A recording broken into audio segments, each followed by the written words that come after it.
Hello, hello, welcome to my semi-sorted life. My name is Val and I'm updating you on what's been going on for the last 7 weeks plus, so stick around.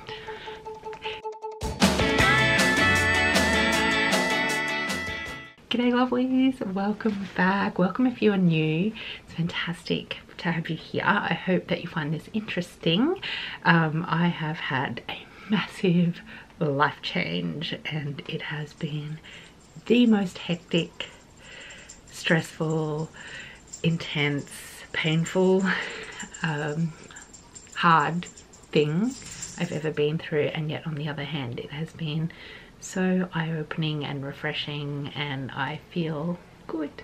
So I don't know where to start. I guess I'll start with perhaps the beginning of the year.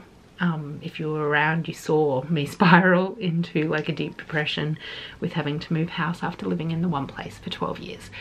All that came with that, the shame spiral of being a renter, the stress of having to move 6 people, 3 dogs, 2 cats in a rental crisis, finding somewhere to live that we could afford while also maintaining a full-time job, my husband and I both full-time working, dealing with kids whose anxieties were through the roof and behaviours were escalating at school, and just sick parents. Yeah, it's just been a big year. So January found out we had to move, February we moved, March was like, okay, well we've done all that, but that's when all the hard work kind of impacted me. By April I was barely functioning. Not gonna lie, I was trying so hard to get on top of things. My work was really suffering. I was really behind in virtually everything. I was putting on this brave face and being like, smile, smile, smile. There was a lot going down at work, a lot. It was a very stressful time. I sort of noticed in March that I was withdrawing from even the people that I loved most. Obviously my family. I was finding that I was coming home from work and just crawling into bed, and anytime I was alone I was crying. Sometimes I was crying in work meetings. Like it was just one thing after another. By April, like I said, it was getting messier. And then in May, I was still obviously struggling, but on the 18th of May, I attended our family, or our friends and family, fancy dress party, and I missed a step there and twisted my ankle out and effectively snapped it. Snapped a bone. I'll try and insert some pictures here. If you understand x-rays, you might get an idea. But it's basically a photo of an x-ray on a doctor's phone, because I actually don't have, I don't know, do they give you paper ones anymore? Anyway, I digress. That actually resulted in emergency surgery, which took a week to get into. That when it first happened, I was sat in the emergency room for, so probably I went in there in an ambulance about 10 o'clock at night, and I think I got seen by a doctor around 4 or 5 a.m. So I'd been sat in emergency in a wheelchair with like no pain relief, nothing, just miserable on my own, because obviously I sent my husband home with the kids. He couldn't be with me, and my friends at the party, well, they were at the party, and before you ask, no, I wasn't that drunk, but I had indulged, and quite frankly I had relaxed for the first time in all those months. Like I was genuinely smiling, and I'm actually getting emotional thinking about it. Smiling for the first time and enjoying being with people, and I was just on such a high. I was so happy. You know, I just felt connected, and yeah, I was having a really lovely time. So anyway, I sat in the emergency room, and thank God for my friend Amber. I don't know if she still has a YouTube channel, but she lives like 1,500 kilometers away from me, like 1,000 miles away, and she had happened to wake up in the morning, and I must have, like at 2 o'clock in the morning, and I must have messaged her at some point, and she was keeping me company via Instagram messages or something, and I was busting to go to the toilet and I hadn't seen a nurse in hours, and so she rang the hospital switchboard at 2 o'clock in the morning and had them send out a nurse to take me to the toilet, which was amazing. I was so grateful to her. Like, I'll talk about how grateful I am to all of my friends and family a little bit later, but it's like I've just had you guys supporting me. I've had people checking in on me who I haven't seen in 20 years. Like, it just, anyway, I digress. So that happened. I finally got to see the doctor. I had an x-ray, and the x-ray technician had said, looks like surgery. The hospital is just so backed up at the minute. The health system is so dodgy. Not dodgy, just so overworked, so undervalued, that, you know, breaking my heart talking to some of the nurses. Had a nurse on that Sunday night, or that Sunday morning, who said she had been a nurse for 49 years, and it would have been 50 years in October, and she said she didn't think she could see 50 years, which is so sad, because, you know, 50 years of service, but she was just so burnt out. And every doctor or nurse who I spoke to, I was like, how are you handling yourself? What are you doing for self-care? I was just like, because this is the universe telling me you should have looked after yourself. So I was like, what do you do? And picking everyone's brains. Anyway, I will always remember her. She was lovely. Best staff. Couldn't fault a doctor or a nurse. They were all doing above and beyond. So I got sent home without any pain relief, just Panadol and Nurofen, and I was in the world's worst pain. By the Monday night, I needed to go back. Thankfully, my mum came up, so she was here to help, but I had to go back on the Monday night because I just had no pain relief. They had scheduled my surgery for the next day. I'd had to phone them Monday to check, because when I was released on Sunday morning, or Sunday night, they said, just check with the surgeons on Monday to make sure you haven't fallen off the list. I was like, I thought this was an emergency, but anyway. So booked in my surgery on the Tuesday, but Monday night I was in so much pain I couldn't. It was horrible. So I went back up to the hospital and ended up sitting there till, I think, again 4 o'clock, 5 o'clock in the morning, and still didn't see anyone. And I finally got triaged, and the nurse was just like, look, you're at least 4 or 5 hours off seeing a doctor again. You know, we've given you, here's some Panadol. Oh, like, they gave me some oxycodone or something. You know, take this, and then, you know, you'll have your surgery and it'll be fine. So anyways, came back up for the surgery. Must have been Tuesday. They said be there at 10:30, so we sat there from 10:30, and about 4:30 I noticed the surgeon had come out, and he was like sending everyone off. The room was packed, and everyone left, and eventually it was just me and this older couple sitting there. And my husband went and asked, you know, what's happening. And it turns out they thought perhaps the surgery was going to be cancelled. They put me in a more comfortable chair at that point. I'd been sitting upright, my leg wasn't elevated, I'd had no pain relief, I hadn't drunk anything because I thought I'd have to have surgery. Like, I was in agony. Anyway, yeah, sure enough, surgery was cancelled, rescheduled for Friday morning at 6:30. So for an emergency surgery, it was taking a week. Anyway, we finally, you know, they gave me enough pain relief to get through.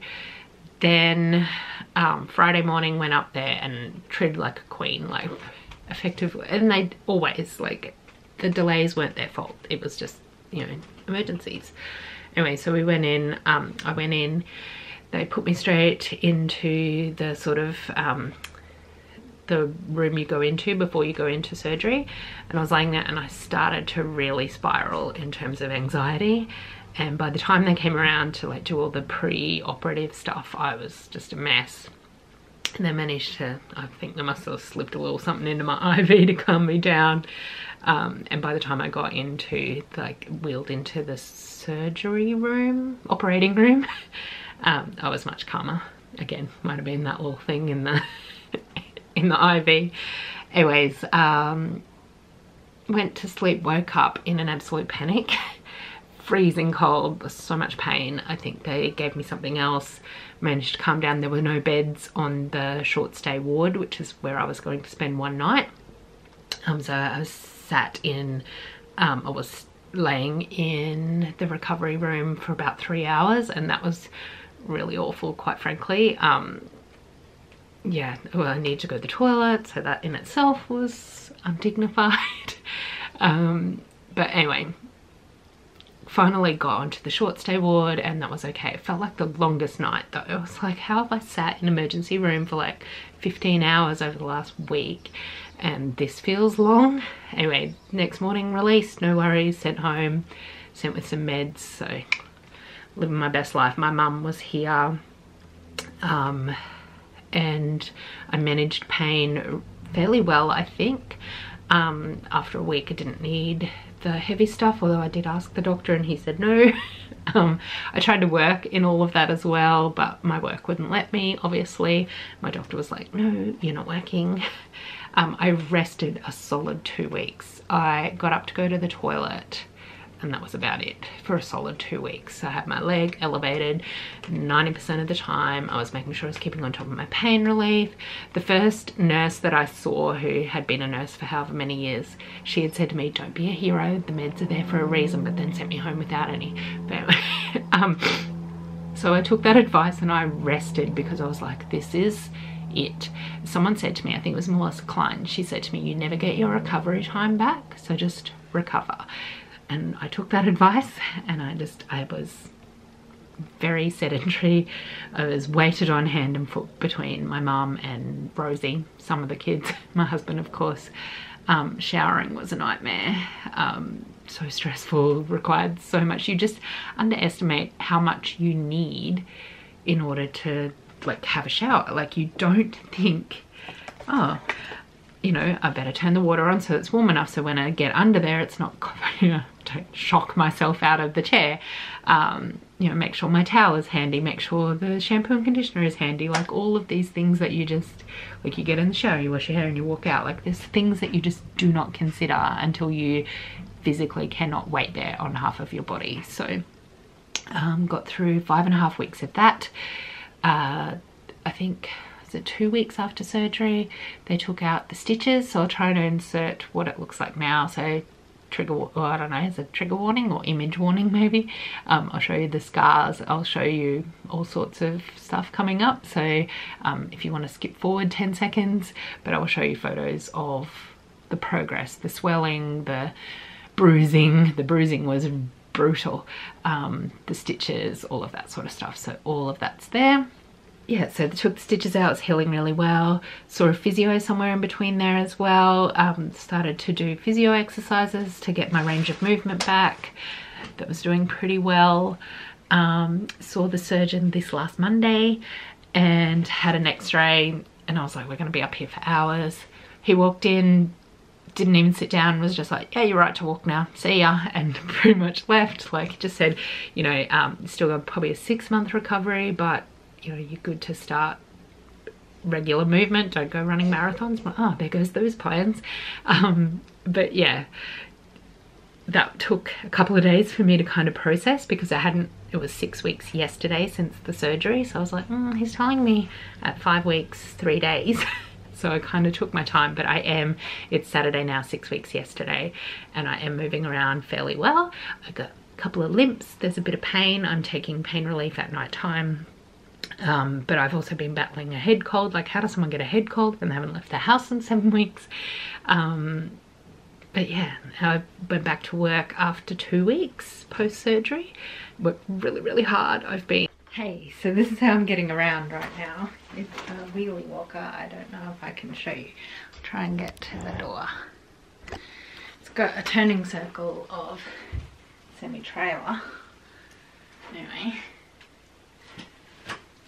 It was a knee walker. That was pretty good, but takes a bit of getting used to. And it's not very comfortable, to say the least. I've just been back at work and being hammered with catching up with everything, so almost sorted in that regard and just working my way through. yeah, that's been hard. Caught up on everything that I was so far behind in. Been trying really hard to just be really mindful of my mental health, because obviously there was a challenge prior to this. But from all of this, I have learnt the biggest lessons. Like, first of all, I am so grateful that it was a temporary thing. Like, you underestimate how, like, I personally, not you maybe, but I personally took for granted my ability to move and my health and my well-being, because it was all still working. But had I been maybe 20-30 kilos lighter, might not have ended up as painful. Probably wouldn't have needed to inject blood thinners every night for 6 weeks, which, by the way, no nurse, and some of my obviously injection sites are just bruises. Anyway, I don't even know if I did it right, but in my mind I was good.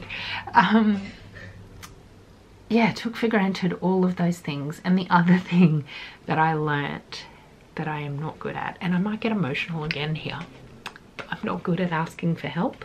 I honestly used to beat myself up about being lazy, about not getting things done fully, like always being behind, all the rest of it. But the reality was I was doing it all on my own, and I was insisting on doing it myself without even realizing that's what I was doing. Like, I wasn't asking for people to help. I thought I was giving instructions, like my family and my children, to do things, but there was no expectation on the real level. Like, since obviously I have been physically incapable of doing those things, it has been easier to instill those expectations. But it had to be where I could physically not move for that to be really clear. And that's not their fault. It's 100% my fault. Like, I thought I had been like sharing the load a little bit and expecting more of them, but I wasn't. I was still managing everything. The mental load, obviously, even just little things that I still had to do with, you know, groceries and things like that, thinking about meals, things like that. Not great. I'm not saying I've got that right by any stretch, but just little things that I just didn't realize I was not asking for help for. So, and the other really amazing thing that's come out of this is how blessed I am to have the people in my world that I have. My mum and my stepdad sacrificed so much to have my mum up here.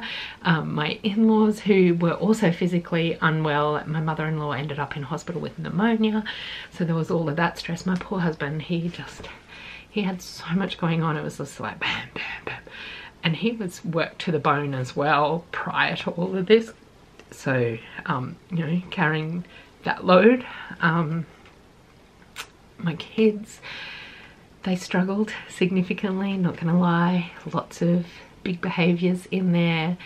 Even, you know, it's interesting to observe how impactful it is to have a parent who is incapacitated, the impact that has on kids. Like, I've obviously seen it in a grand scale in my social work kind of human services job, but on a little scale where the mum just can't physically get up, how much of an impact that has on the stability of the kids, of my kids specifically. Yeah, it was pretty tough few weeks for them, trying to deal with everything. But I'm not going to talk about their private stuff.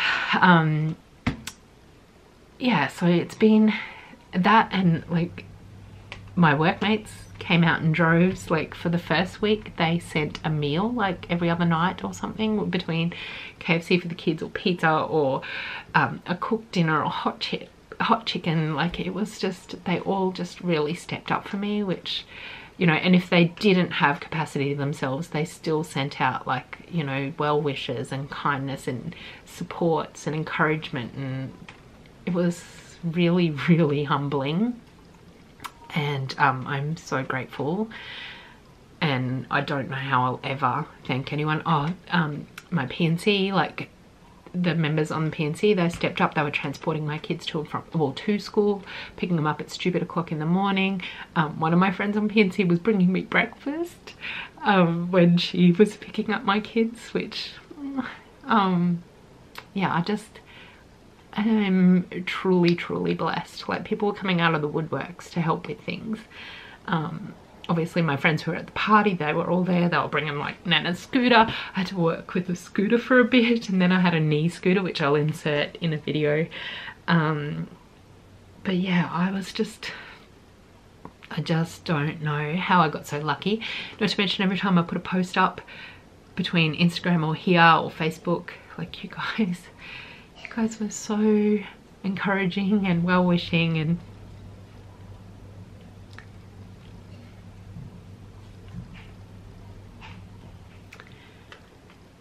I don't know how I got so lucky.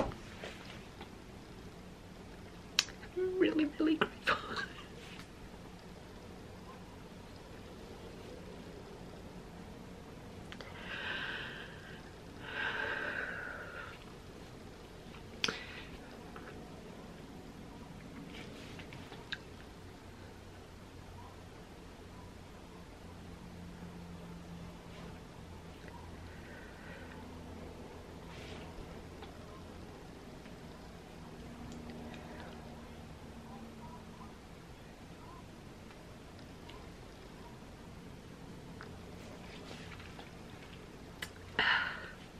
I'm not sad. I'm really happy. Can you tell?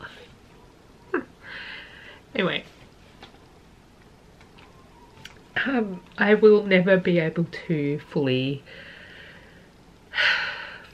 show my gratitude, because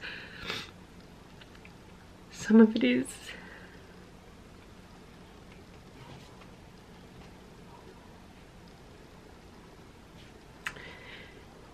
not thinking I'm worthy.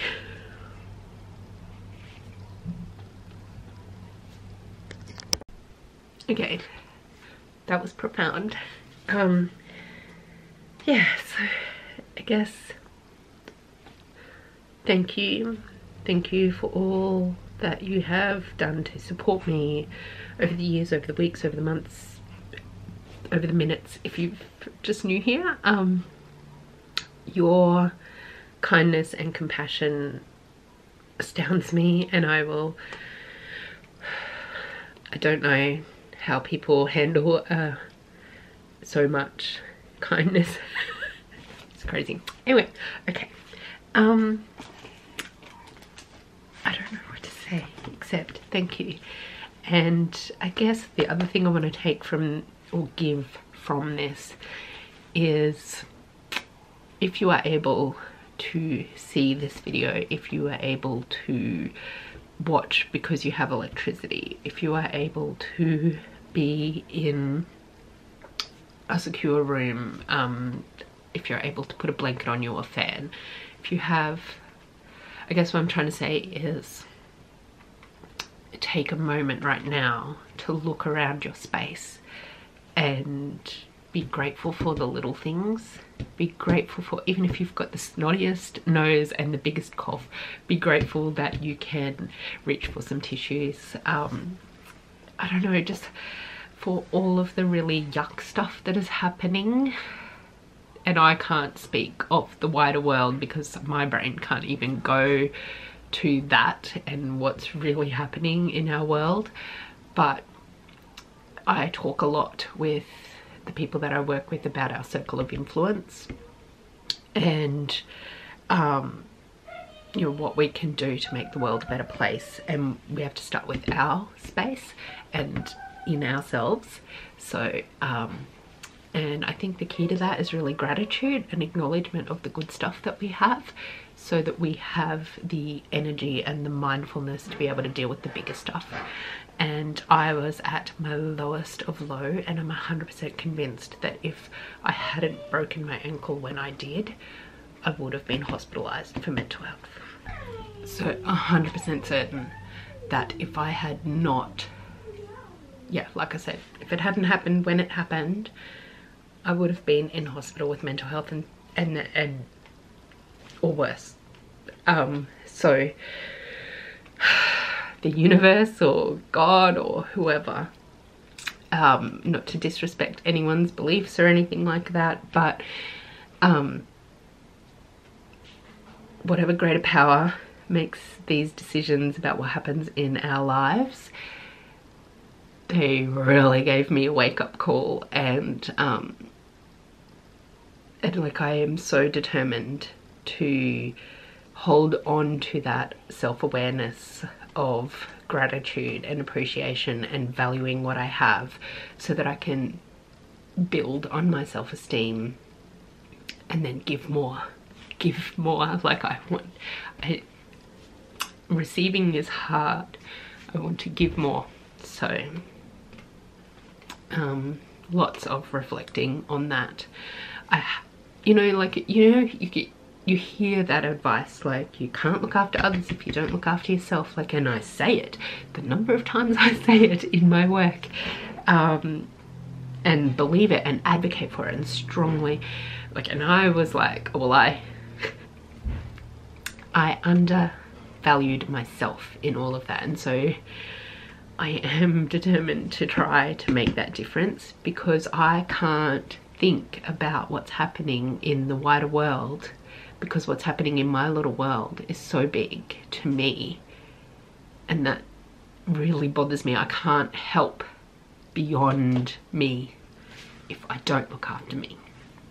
It's that simple. Like, look after, like, it starts with, it's so cliche but so true, you start within and you kind of spread out. So if you're feeling good, then you can make the people around you feel good, and then those people make good choices, and it's like this ripple effect that we can really, we don't have to be doing all the things, but if we can give good to others within our circle, and they give good to their circle, and it's, oh, it sounds so dumb and superficial, but I really think that the key to everyone making good choices is feeling good within themselves, and that's where it starts. Like, I don't think, I mean, I'm getting too deep. I'm thinking, like, oh, what about serial killers?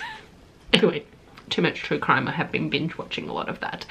I've been watching, by the way, like, I've watched a lot of screens lately. Criminal Minds again, don't recommend watching Criminal Minds.